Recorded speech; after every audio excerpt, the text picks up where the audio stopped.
Hello friends, welcome to RK network. I am Rajesh, corporate trainer. और basically आज का जो हमारा सेशन होने वाला है वो होने वाला है सर्वर और क्लाइंट्स के बीच में। तो आज मैं आपको एक्सप्लेन करने वाला हूँ कि सर्वर और क्लाइंट होते क्या है। वैसे तो आप लोगों ने कई बार सुना होगा सर्वर और क्लाइंट्स के बारे में। लाइक जब आप जाते हो बैंक्स वगैरह में और बैंक को आपका काम नहीं करना होता तो वो सिंपली कहते हैं कि सर्वर डाउन है, बाद में आना। इसके अलावा आप लोगों ने बिजनेसमैन से या मैनेजर्स के मुंह से भी सुना होगा कि मेरा क्लाइंट वेट कर रहा है, मेरी मीटिंग होने वाली है, क्लाइंट मीटिंग है मेरी, इस तरीके से। इसके अलावा आप लोगों ने नेटवर्किंग के अंदर भी कई बार सुना है कि सर्वर डिवाइस होते हैं, क्लाइंट डिवाइसेस होते हैं। तो आज मैं आपको एक्सप्लेन करने वाला हूँ कि सर्वर और क्लाइंट आखिरकार होते क्या है। सो स्टार्ट करते हैं। देखिए, अगर हम सर्वर की बात करें तो ऐसी कोई भी चीज़ जो हमें किसी भी टाइप की सर्विसेज प्रोवाइड करती है उसको सर्वर बोलते हैं। लाइक अभी मैं आपको ट्रेनिंग दे रहा हूँ, पढ़ाने की सर्विस दे रहा हूँ, तो मैं आपका सर्वर हूँ। आप बैंक वगैरह में जाते हो, पैसे जमा कराते हो, पैसे निकालते हो, चेक्स वगैरह डिपॉजिट करते हो, लोन वगैरह सैंक्शन करवाते हो, तो उस केस में बैंक आपको इन चीज़ों की सर्विस दे रहा होता है, तो बैंक आपका सर्वर होता है। वो लोग जो सर्वर की सर्विसेज को इस्तेमाल करते हैं, यूटिलाइज़ करते हैं, उनको हम बोलते हैं सर्वर के क्लाइंट्स। लाइक अभी मैं आपको पढ़ाने की सर्विस दे रहा हूँ तो मैं आपका सर्वर हूँ, लेकिन आप लोग मेरी अभी सर्विसेज को इस्तेमाल कर रहे हो, आप मेरे से पढ़ रहे हो, तो आप लोग मेरे क्लाइंट्स हो। ठीक इसी तरीके से जब आप बैंक्स वगैरह में जाते हो मनी डिपॉजिट करने के लिए या विड्रॉ करने के लिए या फिर चेक्स वगैरह डिपॉजिट करने के लिए, तो उस केस में बैंक आपको इन चीज़ों की सर्विस दे रहा होता है। तो बैंक तो आपका सर्वर हो जाता है, लेकिन आप लोग क्या हो जाते हो, बैंक के क्लाइंट्स। सो यही वजह होती है कि कई बार आप लोगों ने सुना होगा बिजनेसमैन्स के मुंह से या फिर मैनेजर्स के मुंह से कि मेरा क्लाइंट वेट कर रहा है, मेरी क्लाइंट मीटिंग होने वाली है। इसका मतलब है वो इंसान वेट कर रहा है जो उनसे सर्विस लेने वाला है।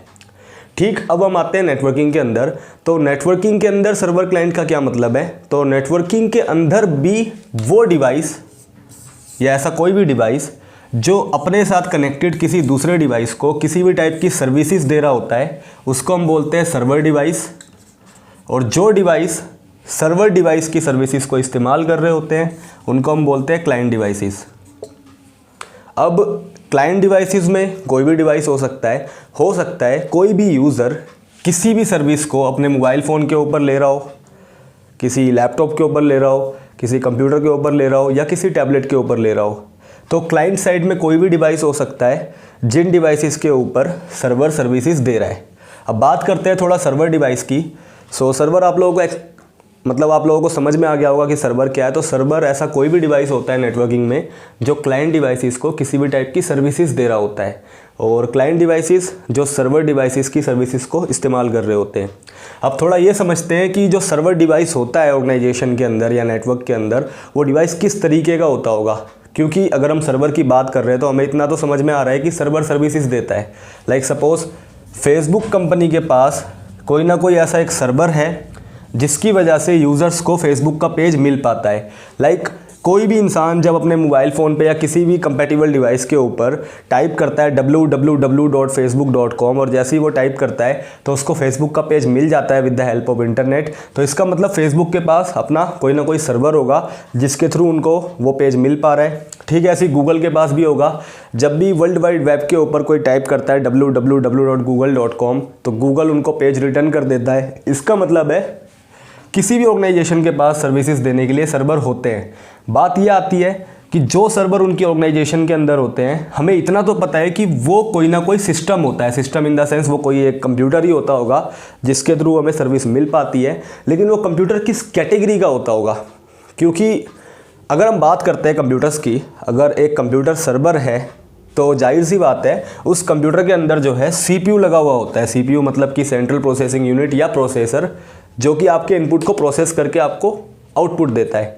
अब होता क्या है, अभी तक के केस में अगर मैं घर के कंप्यूटर्स की बात करूं या लैपटॉप्स की बात करूं, तो हमारे पास जो अभी कंप्यूटर या लैपटॉप्स होते हैं उनमें आप लोगों ने सुना होगा i7, i3, i5, dual core, core due, इस टाइप के प्रोसेसर्स होते हैं। और एक नॉर्मल लेमन की लैंग्वेज में अगर मैं बोलूं तो अगर मैं किसी से पूछता हूं कि आपके घर में जो CPU है आपके कंप्यूटर में या लैपटॉप में, उसकी प्रोसेसिंग पावर क्या है, तो मुझे बोलेगा कि मेरे घर में i7 है, या तो i3 है, या तो i5 है। और एक नॉर्मल लेमन के लिए i7 यानी कि एक होम यूज़र के लिए i7 सबसे फास्टेस्ट CPU माना जाता है। अब कंडीशन क्या आती है, अगर मैं बात करूँ फेसबुक जैसी ऑर्गेनाइजेशन की या गूगल जैसी ऑर्गेनाइजेशन की या एक बड़े साइज की ऑर्गेनाइजेशन, अगर वहाँ पे i7 का प्रोसेसर लगा हुआ है उनके सर्वर्स के अंदर, तो i7 में आपने देखा होगा एक नॉर्मल होम यूज़र भी उसको हैंग करने की कैपेसिटी रखता है। लाइक अगर आपके घर में एक i7 का लैपटॉप है, आप उसके अंदर एक हेवी रेजोल्यूशन की गेम को रन कर देते हैं, तो चांसेस है कि वो हैंग हो जाए। इवन कई बार आप लोगों से हैंग हो भी गया होगा। जब आप मल्टी एप्लीकेशंस को उसके अंदर रन कर देते हो तो उस कंडीशन में सबसे फास्ट माने जाने वाला CPU भी हैंग हो जाता है। तो यहाँ तो बात हो रही है सर्वर्स की। अगर फेसबुक के पास i7 का CPU लगा हुआ होगा तो उस कंडीशन में क्या होगा, कोई भी यूज़र जब रिक्वेस्ट करेगा फेसबुक के सर्वर के पास, सपोज़ इंडिया से, दिल्ली लोकेशन से एक यूज़र ने रिक्वेस्ट करी www.facebook.com उसको चाहिए, फेसबुक के पास वो रिक्वेस्ट गई। अब ये गारंटी नहीं है कि पूरी दुनिया में उस टाइम पे सिर्फ इसी बंदे ने रिक्वेस्ट करी होगी फेसबुक से। हो सकता है पूरी दुनिया से सेम टाइम पे 4 करोड़ यूज़र्स ने रिक्वेस्ट करी होगी फेसबुक से कि किसी को फेसबुक का लॉगिन पेज चाहिए, कोई फेसबुक पे कमेंट करना चाहता था, कोई फ़ोटो को पोस्ट करना चाहता था, तो एट्सेट्रा एट्सेट्रा कई सारे लोगों ने अलग अलग वेरिएशंस में जो है फेसबुक के सर्वर के पास रिक्वेस्ट करी होगी। तो जाहिर सी बात है अगर उनके सर्वर पे, मतलब उनका जो सर्वर होगा फेसबुक के अंदर, वहाँ पे अगर i7 नाम का सिस्टम यानी i7 प्रोसेसर्स का सिस्टम लगा हुआ होगा, तो i7 को तो घर के अंदर भी हैंग कर दिया जाता है अगर आप उसके ऊपर लोड देते हो तो यहाँ पे 4 करोड़ लोगों की डिफरेंट वेरिएशंस में सेम टाइम पे जब रिक्वेस्ट वहाँ पहुँच रही है, तो जाहिर सी बात है i7 इतना कैपेबल नहीं है कि वो उस लोड को झेल के सामने वाले को प्रोसेस करके आंसर रिटर्न कर दे। तो इसका मतलब है जो ऑर्गेनाइजेशन के सर्वर सिस्टम्स होते हैं, जो भी सर्वर होता है कंपनी का, उसका जो हार्डवेयर प्लेटफॉर्म होता है वो बहुत स्ट्रॉन्ग होता है। मतलब कि वो एक नॉर्मल सिस्टम जो हमारे घर में होता है, जिसको हम लोग बोलते हैं पर्सनल कंप्यूटर, PC। आपके घर में जो सिस्टम्स होते हैं उसको आप PC बोल देते हो, जिसके अंदर normal to normal dual core two duo Pentium के प्रोसेसर्स i3, i5, i7 ये सारे CPUs होते हैं। उनके अंदर जो रैम्स होती है, रैम भी 8 GB, 16 GB, 4 GB इस टाइप की होती है। उनकी हार्ड डिस्क भी 500 GB, 1 टेराबाइट इनमें पाई जाती है। तो ऑर्गेनाइजेशन के जो सर्वर्स होते हैं जहाँ पे बहुत ज़्यादा हेवी लोड जाता है, जो सर्विसेज दे रहे होते हैं, वहाँ पे ऐसे नॉर्मल पर्सनल कंप्यूटर्स नहीं होते। वहाँ पे पर्सनल कंप्यूटर्स से भी हाई लेवल के हार्डवेयर्स पाए जाते हैं, जिनको आप बोलते हो मेन फ्रेम कंप्यूटर्स। अब मेन फ्रेम कंप्यूटर्स क्या होते हैं? मेन फ्रेम कंप्यूटर्स ऐसे कंप्यूटर्स होते हैं जो कि पर्सनल कंप्यूटर्स से तकरीबन 100 गुना ज़्यादा तेज़ी से काम करते हैं। लाइक मेन फ्रेम कंप्यूटर्स में इतनी कैपेसिटी होती है कि वो कैलकुलेशंस को उतनी स्पीड से कर सकते हैं जितनी स्पीड से किसी कैलकुलेशन को करने में आपका एक नॉर्मल पर्सनल कंप्यूटर 1 वीक का टाइम ले सकता है, मतलब 1 हफ्ता। लाइक सपोज़ मेरे पास बहुत सारी कैलकुलेशंस है, मुझे कैलकुलेशन करनी है। अगर मैं एक नॉर्मल पर्सनल कंप्यूटर पे करता हूँ, जो कि हमारे पास होता है, वो उतनी कैलकुलेशन को करने में अगर 1 हफ्ते का टाइम ले रहा है उस अमाउंट को, तो मेन फ्रेम कंप्यूटर इतना फास्ट होता है PC के मुकाबले कि वो उसको 1 सेकंड में कर सकता है। तो जो ऑर्गेनाइजेशन के सर्वर्स होते हैं, जो सर्विसेज देते हैं क्लाइंट्स को, वहाँ पे जो हार्डवेयर होता है वो नॉर्मल पर्सनल कंप्यूटर नहीं होता। वहाँ पे जो सर्वर के डिवाइसेस होते हैं, यानी कि जो हार्डवेयर्स होते हैं, वहाँ पे मेन फ्रेम सिस्टम्स को रखा जाता है। मेन फ्रेम सिस्टम्स जो है मार्केट में इस टाइम पे HP नाम की कंपनी बना रही है, IBM ये भी मेन फ्रेम हार्डवेयर्स में डील करती है। इसके अलावा लिनोवो ये भी मेन फ्रेम हार्डवेयर्स बना रही होती है। इसके अलावा और भी कई सारी ऑर्गेनाइजेशन लाइक डेल भी मेन फ्रेम हार्डवेयर्स बनाती है। इसके अलावा और भी मल्टीपल ऑर्गेनाइजेशंस हैं मार्केट में, लेकिन ये बहुत फेमस है।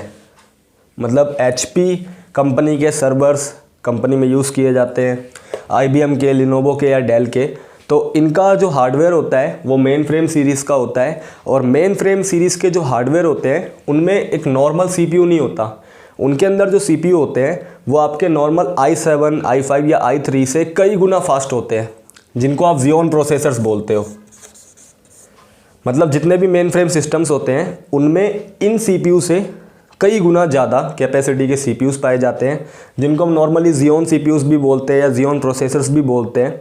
और ये जो Xeon प्रोसेसर्स होते हैं, ये अगर आप चाहो कि आप अपने पर्सनल कंप्यूटर के ऊपर प्लग कर लो तो ये पॉसिबल नहीं है, क्योंकि आपके पीसी का जो मदरबोर्ड होता है जिसके ऊपर आप सीपीयू प्लग करते हो सीपीयू सर्किट के ऊपर, वो सॉकेट या वो मदरबोर्ड इस कैपेबल ही नहीं है कि वो Xeon के प्रोसेसर्स को उसके ऊपर प्लग करवा सके।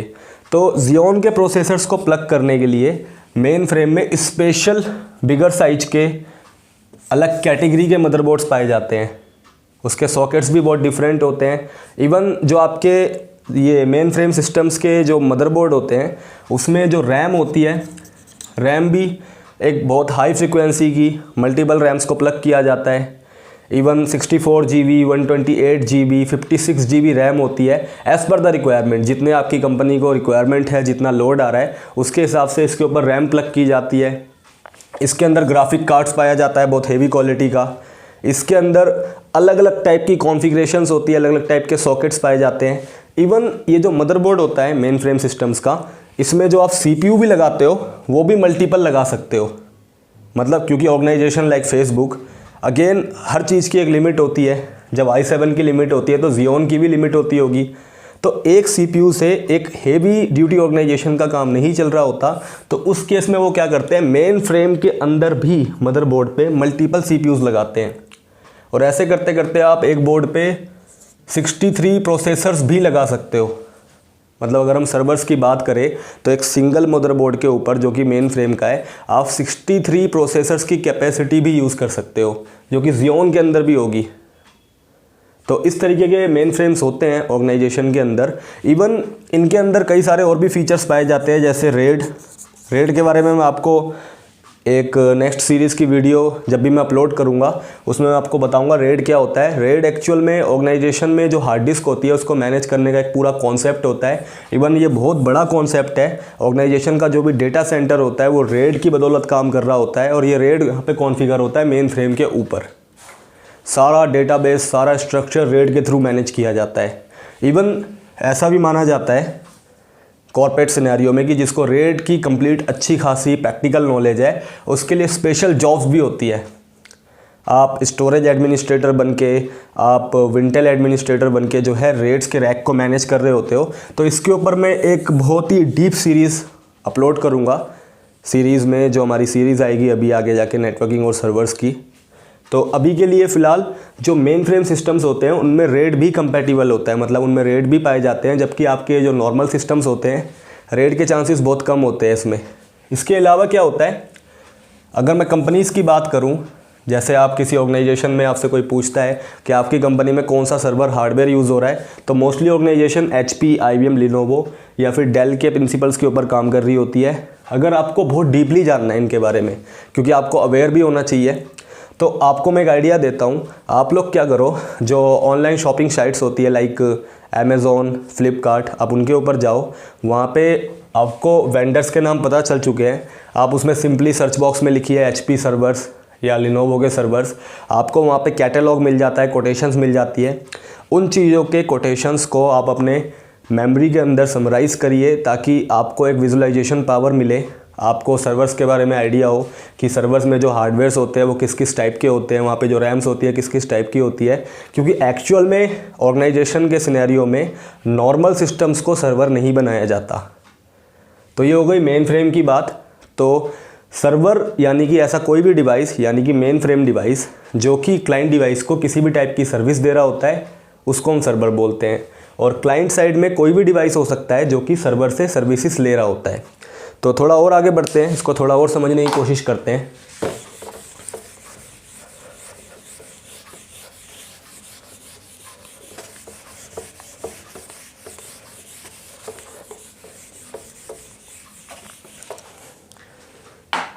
सो आई होप आप लोगों को सर्वर और क्लाइंट के प्रिंसिपल्स के बारे में पता लग गया होगा। अब बात यह आती है कि ये जो सर्वर और क्लाइंट का रिलेशन है, लाइक अगर मेरी ऑर्गेनाइजेशन में सर्वर्स है एंड क्लाइंट्स है, तो इन सर्वर और क्लाइंट्स में से पोजीशन के मामले में, पावर के मामले में बड़ा कौन है। सो उस कंडीशन में ऑब्वियसली आपके दिमाग में आ रहा होगा कि सर्वर ही बड़ा है। और सर्वर ही बड़ा होता है। होता क्या है, दो कंडीशंस होती है, दो फेजेस होती है। पहला फेज़ होता है इनिशिएशन। इनिशिएशन का मतलब होता है स्टार्टिंग, जब किसी प्रोसेस की शुरुआत होती है। दूसरा फेज़ होता है सर्विस डिलीवरी। होता क्या है, क्लाइंट क्या करते हैं, सर्वर से रिक्वेस्ट करते हैं सर्विसेज की। फर्स्ट टाइम जो प्रोसेस की शुरुआत होती है उसमें क्या होता है, क्लाइंट जो है सर्वर से रिक्वेस्ट करते हैं कि उनको इस टाइप की सर्विसेज चाहिए। तो क्लाइंट हमेशा क्या करते हैं, सर्विस प्रोसेस को इनिशिएट करते हैं, मतलब कि प्रोसेस की शुरुआत करते हैं। तो उस टाइम पे क्लाइंट जो है बड़े होते हैं, मतलब क्लाइंट जो है लेवल में बड़े माने जाते हैं उस टाइम पे जब सर्विस की रिक्वेस्ट की जाती है। लाइक अगर कोई क्लाइंट सर्विस मांगेगा ही नहीं सर्वर से तो उसका कोई वजूद ही नहीं है, मतलब वो सर्वर करेगा क्या, वो सिर्फ एक स्टैंड अलोन सिस्टम है। जब तक उससे सर्विस मांगी नहीं जाएगी तब तक वो सर्विस देगा नहीं, वो एक खाली पड़ा हुआ सिस्टम है, स्टेशनरी सिस्टम है। तो उस कंडीशन में क्लाइंट क्या करते हैं, प्रोसेस की शुरुआत करते हैं, मतलब प्रोसेस को इनिशिएट करते हैं। तो उस टाइम पे क्लाइंट को बड़ा माना जाता है। लेकिन जैसी प्रोसेस इनिशिएट हो जाता है और सर्वर जो है सर्विस देने की ठान लेता है, उस टाइम पे अथॉरिटी के मामले में, यानी सर्विस डिलीवरी के मामले में, पावर्स के मामले में, अथॉरिटीज़ के मामले में, सिक्योरिटी प्रिंसिपल्स के मामले में सर्वर को मोस्ट पावरफुल सिस्टम माना जाता है। क्लाइंट ने जैसे ही सर्वर से सर्विस रिक्वेस्ट करी कि उन्हें इस टाइप की सर्विसेज चाहिए, अब सर्वर के कंट्रोल में है क्लाइंट्स। अब सर्वर चाहेगा तो उनको सर्विस मिलेगी, सर्वर नहीं चाहेगा तो उनको सर्विस नहीं मिलेगी। सर्वर जो है डिसाइड कर सकता है कि किसको सर्विस देनी है, किसको नहीं देनी है, एट्सेट्रा एट्सेट्रा। मतलब सर्विस डिलीवरी के मामले में सर्वर ही सबसे ज़्यादा पावरफुल होता है। तो बेसिकली पावर्स के मामले में, अथॉरिटी के मामले में सर्वर सबसे ज़्यादा पावरफुल होता है। Server is the most powerful system. इसके बाद अगर मैं बात करूँ इन्वायरमेंट की, इन्वायरमेंट मतलब एरिया, वर्किंग एरिया। तो ऐसा वर्किंग एरिया जहाँ पे सर्वर्स, कोई भी सर्वर सिस्टम और कोई भी क्लाइंट सिस्टम आपस में मिलके काम करते हैं, उस इन्वायरमेंट को हम लोग बोलते हैं डोमेन। जैसे सपोज अगर मैं एक ऑर्गेनाइजेशन की बात करता हूँ, Punjab national bank. Punjab national bank की जो बिल्डिंग है, उस बिल्डिंग के अंदर उनके कई सारे सर्वर सिस्टम्स लगे होंगे, कई सारे क्लाइंट सिस्टम्स लगे होंगे। ये उनका इन्वायरमेंट है, मतलब पंजाब नेशनल बैंक की जो बिल्डिंग है वो उनका इन्वायरमेंट है। तो ऐसा इन्वायरमेंट जहाँ पे सर्वर्स एंड क्लाइंट्स आपस में मिलके काम कर रहे होते हैं, उस इन्वायरमेंट को हम बोलते हैं कि वो एक डोमेन है। अब हर एक जो डोमेन होता है आपका, उसको रिप्रेजेंट करने के लिए कोई ना कोई डोमेन नेम होता है। लाइक सपोज आप IBM की बिल्डिंग के अंदर एंटर करते हो तो आप IBM के नेटवर्क में जाते हो, IBM के एनवायरनमेंट में या IBM के एरिया में जाते हो। वहाँ पे जो बिल्डिंग है वो IBM की है। उस बिल्डिंग के अंदर कई सारे servers as per the requirement, कई सारे क्लाइंट्स भी होंगे। और वो जो सर्वर क्लाइंट का एनवायरनमेंट है उसको हम क्या बोल रहे हैं, डोमेन। और वो डोमेन किस ऑर्गेनाइजेशन का है, IBM का। तो इसका मतलब उस डोमेन का नाम क्या हुआ, IBM। ठीक इसी तरीके से आप HCL की बिल्डिंग के अंदर एंटर करते हो, HCL के सर्वर्स वहाँ पे लगे होते हैं, HCL के क्लाइंट्स वहाँ पे लगे होते हैं। तो वो इन्वायरमेंट HCL का होता है, इस वजह से वो डोमेन का नाम क्या हुआ, HCL। सो बेसिकली देखा गया है कि जितनी भी ऑर्गेनाइजेशन के नेम होते हैं वो ही उनके डोमेन नेम होते हैं। आप किसी भी कॉर्पोरेट ऑर्गेनाइजेशन में जाओगे या किसी भी स्मॉल साइज ऑर्गेनाइजेशन या मिड साइज ऑर्गेनाइजेशन में एंट्री लेते हो, वहाँ पे अगर उनके सर्वर क्लाइंट्स का इन्वायरमेंट है तो इसका मतलब वो डोमेन है। लाइक वो HCL का डोमेन है, या फिर वो IBM का डोमेन है, या फिर वो किसी बैंक का डोमेन है। अब जितने भी आपके डोमेन्स होते हैं, यानी जितने भी आपके डोमेन नेम्स होते हैं किसी भी कंपनी में, उनके बिजनेस को रिप्रेजेंट करने के लिए कि वो पर्टिकुलरली किस टाइप का बिजनेस करते हैं, डोमेन के एक्सटेंशंस का इस्तेमाल किया जाता है। अब एक्सटेंशंस क्या होते हैं, जैसे कई बार आपने गौर किया होगा, अगर किसी फाइल के पीछे .mp3 लगा हुआ है, यानी मीडिया प्लेयर 3, तो हम तुरंत पहचान जाते हैं कि वो ऑडियो की फ़ाइल है। अगर किसी फाइल नेम के पीछे .mp4 लगा हुआ है तो इसका मतलब है वो ऑडियो प्लस वीडियो की फ़ाइल है। अगर किसी फाइल नेम के पीछे .txt लगा हुआ होता है तो आप तुरंत पहचान जाते हो कि वो नोटपैड में बनाई गई फ़ाइल है। अगर किसी फाइल नेम के पीछे .exe होता है, इसका मतलब वो सॉफ्टवेयर सेटअप की फ़ाइल है। ठीक इसी तरीके से डोमेन नेम जो होते हैं हमारे, उनके भी एक्सटेंशंस होते हैं जो कि ये बताते हैं कि उस पर्टिकुलर डोमेन का नेचर क्या है। जैसे कि एक्सटेंशंस की सीरीज़ में .com, .org, .net, .mil, .gov, .in etcetera आपने कई सारे सुने होंगे। अगर किसी डोमेन नेम के पीछे .com लगा हुआ है, से फॉर लाइक HCL.com, तो HCL यहाँ पे क्या है, डोमेन नेम है। .com का मतलब है कि ये डोमेन कमर्शलाइज डोमेन है। कमर्शलाइज इन द सेंस इसका मेन मोटो जो है बिजनेस ट्रांजैक्शंस करना है, प्रॉफिट कमाना, रेवेन्यू अर्न करना, ये इनका मेन मोटो है। अगर किसी डोमेन नेम के पीछे .org लगा हुआ है तो इसका मतलब है कि वो एक नॉन प्रॉफिट ऑर्गेनाइजेशन का डोमेन है, जिनका मेन मोटो पैसे कमाने का सेकेंडरी, लेकिन सर्विसेज देना या सेवा करने का फर्स्ट मोटो होता है। लाइक कोई अनाथ आश्रम, कोई चैरिटेबल ट्रस्ट, कोई NGO, बाल कल्याण संस्था, इनके बेसिकली डोमेन नेम के पीछे .org लगा हुआ होता है। अगर किसी डोमेन नेम के पीछे .net लगा हुआ है तो इसका मतलब है वो domain satellites and communication networks के अंदर डील करती है, मतलब कि वो गवर्नमेंट की अंडरटेकिंग में काम कर रही है। अगर किसी डोमेन नेम के पीछे .mil एक्सटेंशन है, इसका मतलब वो डोमेन मिलिट्री को बिलोंग करता है, मतलब कि वो मिलिट्री के अंडर में है। अगर किसी डोमेन नेम के पीछे .gov है, मतलब गवर्नमेंट का डोमेन है, गवर्नमेंट की ऑर्गेनाइजेशन है। अगर किसी डोमेन नेम के पीछे .in है, मतलब इंडिया को बिलोंग करता है। तो इस तरीके से हम डोमेन नेम के पीछे के एक्सटेंशंस को देख के पता लगा लेते हैं कि वो पर्टिकुलर डोमेन किस चीज़ में डील करता है, उसका बिजनेस नेचर क्या है। तो ये होते हैं हमारे डोमेन के एक्सटेंशंस। सो आई होप कि आपको सर्वर, क्लाइंट एंड डोमेन के बारे में समझ आ गया होगा अच्छे तरीके से कि ये क्या होते हैं। अब थोड़ा और आगे बढ़ते हैं।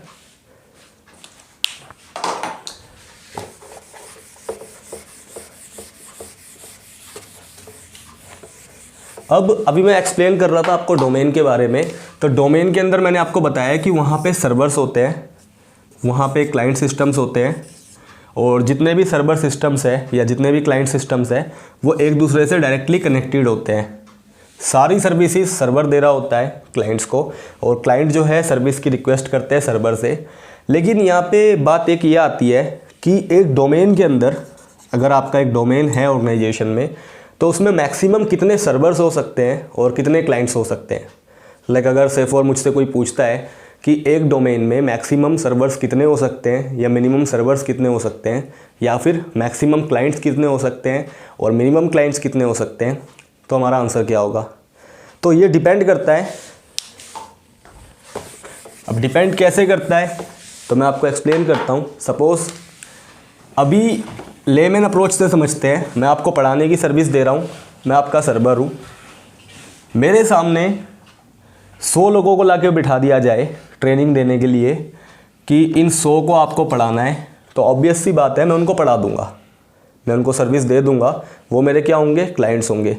कंडीशन क्या होगी, सेकंड कंडीशन में ये हो रहा है मेरे सामने 100 लोग आके बैठे हुए हैं पढ़ने के लिए, मैं उनको अच्छे से पढ़ा दूंगा, लेकिन उन 100 में से 60 लोग ऐसे हैं जिन्होंने ऑलरेडी मेरी 1 मंथ की क्लास ले रखी है और वो उससे आगे से पढ़ना चाहते हैं।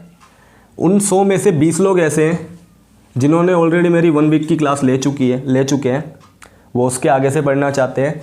और इन्हीं 100 में से 20 लोग ऐसे हैं जिनका आज फर्स्ट डे है, मतलब पहला दिन है।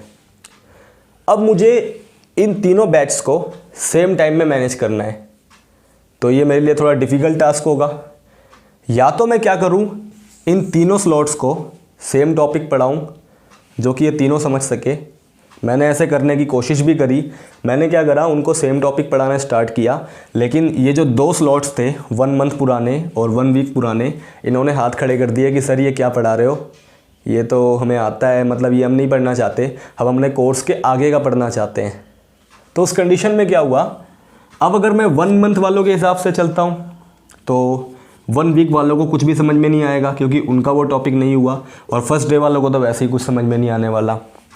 अगर मैं 1 वीक वालों के हिसाब से चलता हूँ तो 1 मंथ वाले बोलेंगे सर ये तो हमारा ऑलरेडी हो चुका है, और फर्स्ट डे वालों को वैसे ही कुछ समझ में नहीं आने वाला। अगर मैं फर्स्ट डे वाले के अकॉर्डिंगली चलता हूँ तो 1 मंथ वाले और 1 वीक वाले, इनको ऑब्जेक्शन होगा। तो तो इस कंडीशन में क्या हो रहा है, मैं सर्विसेज को प्रॉपरली दे नहीं पा रहा, क्योंकि मेरे ऊपर क्या आ रहा है, सर्विसेज का लोड आ रहा है। मतलब एक सर्वर के ऊपर लोड आ रहा है। अब उस कंडीशन में अगर एक सर्वर पे लोड आ रहा है तो वो उस लोड को मैनेज नहीं कर पा रहा।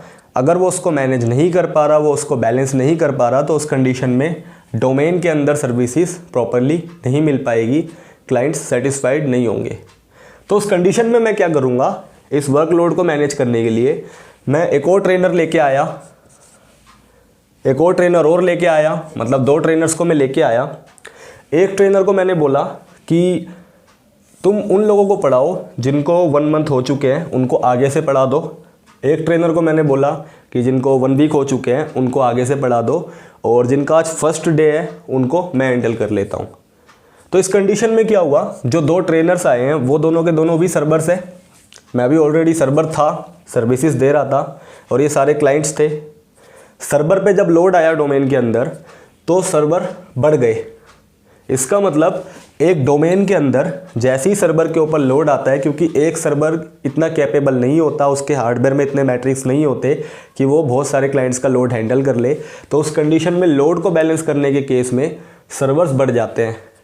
तो एक डोमेन में सर्वर्स तब बढ़ते हैं जब सर्वर के ऊपर लोड आता है। तो ऐसे करते करते एक डोमेन में कई सारे सर्वर्स हो सकते हैं अगर वहाँ पे लोड बहुत ज़्यादा ही है। लाइक फेसबुक में, गूगल में, अमेज़ॉन में, वहाँ पे सर्वर्स के ऊपर बहुत ज़्यादा हेवी लोड आता होगा, तो इसका मतलब वहाँ पे सर्वर्स कई सारे होंगे। मतलब सेम काम को करने के लिए उनके पास कई सारे सर्वर्स होंगे, ताकि अगर कोई सर्वर डाउन भी होता है तो दूसरा सर्वर जो है लोड को हैंडल कर सके। अब ये तो हो गई सर्विस लोड वाली बात। नेक्स्ट कैटेगरी है, सपोज़ सिचुएशन नंबर 2, मैं आपका सर्वर था, मेरे सामने 100 क्लाइंट्स को बिठाया गया, मतलब 100 स्टूडेंट्स को बिठाया गया पढ़ाने के लिए। मैंने पढ़ाना चालू किया नेटवर्किंग। 100 में से 40 लोगों ने हाथ खड़े कर दिए, सर आप ये क्या पढ़ा रहे हो? मैंने बोला नेटवर्किंग। उन्होंने बोला सर हमने ना जावा में एडमिशन लिया है, नेटवर्किंग में नहीं। इसका मतलब उन 100 में से 40 बच्चे जावा के थे, 60 बच्चे जो है नेटवर्किंग पढ़ने के लिए आए थे। अब उस कंडीशन में क्या हुआ, मैं उनको सर्विस नहीं दे सकता, क्योंकि क्लाइंट जो सर्विस मांग रहा है सर्वर से, सर्वर उस सर्विस को देने के लिए या तो स्पेशलाइज नहीं है, या तो उसके पास अथॉरिटी ही नहीं है कि वो उस सर्विस को दे सके। मतलब या तो वो सर्विस दे सकता है लेकिन उसको अथॉरिटी नहीं है ऑर्गेनाइजेशन में कि वो सर्विस उन क्लाइंट्स को दे सके, यानी कि जावा पढ़ा सके, या फिर जावा उसको आता ही नहीं है, वो उस चीज़ के लिए स्पेशलाइज है ही नहीं, वो नेटवर्किंग के लिए है। तो इस कंडीशन में क्या हुआ, जावा पढ़ाने के लिए मैं दूसरा ट्रेनर लेके आऊँगा, दूसरा ट्रेनर जावा पढ़ाएगा और मैं रेस्ट बच्चों को नेटवर्किंग पढ़ाऊँगा। तो इस कंडीशन में भी क्या हुआ, मेरे डोमेन में सर्वर बढ़ गए। इसका मतलब अगर कोई भी क्लाइंट सर्वर से उस टाइप की सर्विस की रिक्वेस्ट करता है जिस टाइप की सर्विसेज को प्रोसेस करने के लिए या डिलीवर करने के लिए सर्वर या तो कैपेबल नहीं है या तो उसको अथॉरिटी नहीं है, तब भी सर्वर बढ़ जाते हैं। लाइक सपोज़ आप फेसबुक ऑर्गेनाइजेशन के अंदर, मतलब फेसबुक के सर्वर से कोई भी यूज़र बोलता है कि उसको गूगल का पेज चाहिए, तो फेसबुक जो है वो सर्विस दे ही नहीं सकता, उसको अथॉरिटी नहीं है, वो कैपेबल नहीं है, क्योंकि गूगल की सर्विस आपको कौन देगा, गूगल का सर्वर। तो इस कंडीशन में भी हमारे डोमेन में सर्वर बढ़ जाते हैं। मतलब डोमेन में सर्वर अनलिमिटेड हो सकते हैं, डिपेंड करता है उस डोमेन में लोड कितना है, लोड के अकॉर्डिंगली 2 सर्वर, 3 सर्वर, 4 सर्वर, 10 या 20 या उससे भी ज़्यादा। और दूसरा कि क्लाइंट किस टाइप की सर्विसेज मांग रहे हैं उसके ऊपर डिपेंड करता है। तो क्लाइंट की सर्विसेज के अकॉर्डिंगली डिफरेंट सर्विसेज के डिफरेंट सर्वर्स होते हैं ऑर्गेनाइजेशन में। सो ये आपको क्लियर हो गया होगा। आप लोगों ने कई सारे सर्वर्स के नाम भी सुने होंगे, जैसे कि DHCP server, DNS server, FTP server, SMTP server. तो ऐसे कई सारे सर्वर्स होते हैं जो अलग अलग टाइप की सर्विसेज देते हैं। इनके बारे में मैं एक वीडियो सीरीज़ में आपको एक्सप्लेन करके बताऊंगा कि ये डिफरेंट जो हमारे सर्वर्स होते हैं इनके ऑर्गेनाइजेशन में क्या क्या काम होते हैं। तो अभी आप इतना जान लीजिए कि डोमेन के अंदर अलग अलग कैटेगरीज़ की सर्विसेज को प्रोसेस करने के लिए अलग अलग सर्वर होते हैं। लाइक अगर आप किसी से फाइल की सर्विस मांग रहे हो, डेटाबेस की सर्विस मांग रहे हो, तो उसके लिए ऑर्गेनाइजेशन में डेटाबेस सर्वर होगा। अगर आप ऑटोमेटिक IPs की सर्विसेज मांग रहे हो तो उसके लिए ऑर्गेनाइजेशन में DHCP सर्वर होगा। अगर आप किसी वेबसाइट की सर्विस मांग रहे हो कि मुझे पर्टिकुलर वेबसाइट एक्सेस करनी है, तो उसके लिए ऑर्गेनाइजेशन में वेब सर्वर्स होते हैं। सो अलग अलग कैटेगरीज़ के लिए अलग अलग सर्वर्स होते हैं। सो ये था डोमेन, कि डोमेन के अंदर मैक्सिमम कितने नंबर्स ऑफ सर्वर हो सकते हैं। ठीक यही बात क्लाइंट के ऊपर भी लागू होती है, एक डोमेन में कितने भी क्लाइंट हो सकते हैं। सो एक डोमेन में अगर मैं मिनिमम बात करूं तो मिनिमम एक सर्वर होना चाहिए और एक क्लाइंट होना चाहिए। और मैक्सिमम की जब मैं बात करता हूं तो एक डोमेन में maximum n numbers of server हो सकते हैं। n नंबर ऑफ मतलब अनलिमिटेड हो सकते हैं, डिपेंड करता है उस डोमेन का लोड कितना है। दूसरा, उस डोमेन में सर्विस रिक्वेस्ट का टाइप्स क्या है। सो आई होप आप लोगों को सर्वर और क्लाइंट अच्छे से क्लियर हो गया होगा। आप लोगों को डोमेन के बारे में ही पता लग गया होगा कि डोमेन क्या होता है। सो मैं क्विकली आप लोगों को थोड़ा कंक्लूजन पे लेके आता हूँ। सर्वर ऐसा कोई भी डिवाइस जो अभी मैंने बताया कि वो क्लाइंट डिवाइसेस को सर्विसेज देने का काम करते हैं। सर्वर साइड में ऑर्गेनाइजेशन के अंदर बहुत ही स्पेशलाइज हार्डवेयर सिस्टम्स होते हैं जिनको आप मेन फ्रेम्स बोलते हो, जो अलग अलग वेंडर्स बनाती है। इसके अलावा ऐसा इन्वायरमेंट जहाँ पे सर्वर और क्लाइंट आपस में मिलकर काम करते हैं उसको हम डोमेन बोलते हैं। और हर एक डोमेन को रिप्रेजेंट करने के लिए डोमेन का नेम होता है। सारे क्लाइंट्स डोमेन में सर्वर के अंडर में काम कर रहे होते हैं। इसके अलावा हर एक डोमेन के बिजनेस को रिप्रेजेंट करने के लिए डोमेन नेम्स के एक्सटेंशंस होते हैं। एक डोमेन के अंदर सर्वर कितने हो सकते हैं या क्लाइंट कितने हो सकते हैं, ये डिपेंड करता है वहाँ पे सर्विस का लोड कैसा है और सर्विस की रिक्वेस्ट कैसी है। सो इसी के साथ जो है मैं इस वीडियो का एंड करता हूँ। अगर आपको वीडियो पसंद आ रही है और आप ऐसी ही नॉलेज आगे भी लेना चाहते हैं बहुत एडवांस लेवल पे, तो फिर जो है आप मेरे चैनल को सब्सक्राइब करना ना भूलिएगा। अगर आपको वीडियो पसंद है तो आप उसको लाइक ज़रूर कीजिए, कमेंट ज़रूर कीजिए और शेयर ज़रूर कीजिए। और अगर आप नए वीडियोस की नोटिफिकेशन पाना चाहते हैं तो सामने एक बेल आइकन आ रहा होगा वीडियो के ठीक नीचे सब्सक्राइब बटन के राइट साइड में, आप उसको प्रेस कर दीजिए। तब तक के लिए थैंक यू, बाय।